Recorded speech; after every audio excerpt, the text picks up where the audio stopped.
വൈകുന്നേരങ്ങളിൽ ചായക്കൊപ്പം കിടിലൻ ടേസ്റ്റി ആയിട്ടുള്ള ഒരു സ്നാക്ക് തയ്യാറാക്കിയാലോ? സവാള പക്കോട. വീഡിയോ കാണാം.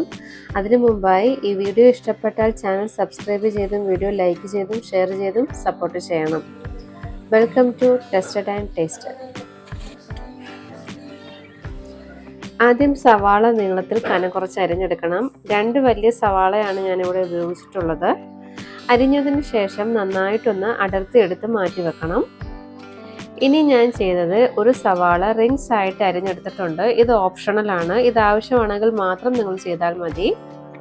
ഇനി നമുക്ക് ഇതിന് വേണ്ട ബാറ്റർ ഒന്ന് തയ്യാറാക്കിയിട്ടെടുക്കണം. അതിനായിട്ട് ഞാൻ ഒരു ബൗളിലേക്ക് 1.5 കപ്പ് കടലമാവാണ് എടുത്തിട്ടുള്ളത്.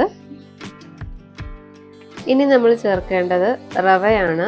വറുത്ത റവയാണെങ്കിലും കുഴപ്പമില്ല, സാധാരണ റവയാണെങ്കിലും കുഴപ്പമില്ല. ഇത് ചേർത്ത് കൊടുക്കാം. 1/2 കപ്പാണ് ഉപയോഗിച്ചിട്ടുള്ളത്. ഇനി ചേർക്കുന്നത് കസൂരി മേത്തിയാണ്. അല്പം കസൂരി മേത്തി ചേർക്കാം. അയമോദകം 1/2 ടീസ്പൂൺ എടുത്ത് ചേർക്കാം. 1/4 ടീസ്പൂൺ എരിവുള്ള മുളക് പൊടിയാണ് ചേർത്ത് കൊടുക്കുന്നത്. 1/4 ടീസ്പൂൺ മഞ്ഞൾപ്പൊടി.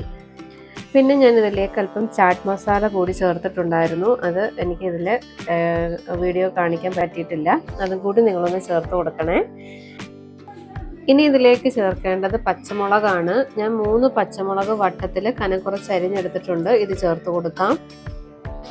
ഇനി ഇതിലേക്ക് ചേർക്കുന്നത് മല്ലിയില അരിഞ്ഞതാണ്. ഇത് ചേർക്കാം. എന്നിട്ട് ആവശ്യത്തിന് വെള്ളം ഒഴിച്ച് ഒന്ന് അയഞ്ഞ പരുവത്തിൽ കുഴച്ചെടുക്കണം. ഇതിലേക്ക് ഇനി ഉപ്പ് ചേർത്ത് കൊടുക്കാം.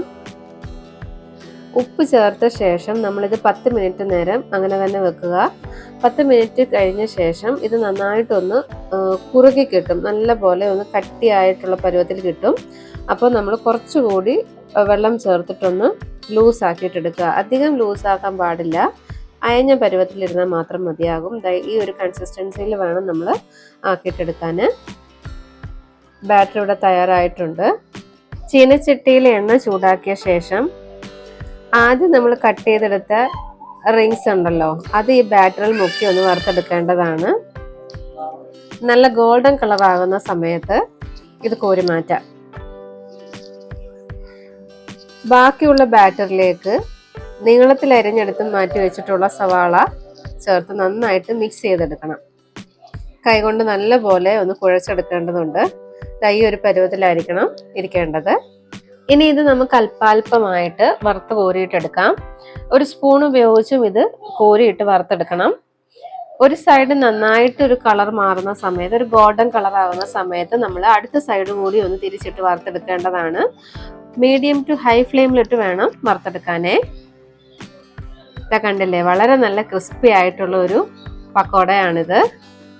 ഇതിൻ്റെ മറ്റൊരു പ്രത്യേകത, ഇത് ചൂടാറിക്കഴിഞ്ഞാലും നല്ല ക്രിസ്പി ആയിട്ടിരിക്കും, തണുത്തു പോകില്ല, സോഫ്റ്റ് ആയിട്ടിരിക്കില്ല. ഇത് റവയൊക്കെ ചേർക്കുന്നത് കൊണ്ട് തന്നെ നല്ല ക്രിസ്പി ആയിട്ടുള്ള വളരെ നല്ല ടേസ്റ്റി ആയിട്ടുള്ളൊരു സവാള പക്കോടയാണ്. എല്ലാവരും ഒന്ന് ട്രൈ ചെയ്ത് നോക്കി.